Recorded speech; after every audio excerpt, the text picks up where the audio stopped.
Have you ever wondered how balloons float? Well, it's not just magic or pure whimsy, but also a fascinating display of the basic principles of physics at play.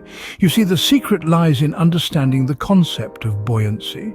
This scientific principle explains why some objects float while others sink. It's all about the battle between two forces: the weight of the object and the weight of the fluid it displaces. In the case of balloons, they float because the gas inside them is lighter than the air outside.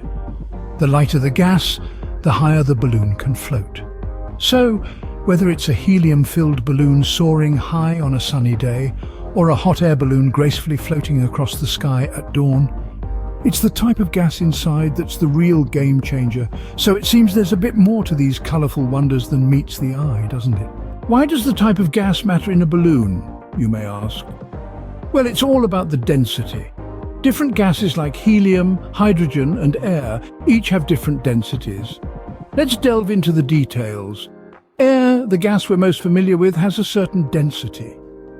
When we fill a balloon with a gas that's less dense than air, like helium, it causes the balloon to float. Here's why. Helium is lighter than air. When a balloon is filled with this lighter gas, it displaces an amount of air that is heavier than the helium-filled balloon itself. The result? The balloon floats up, and away.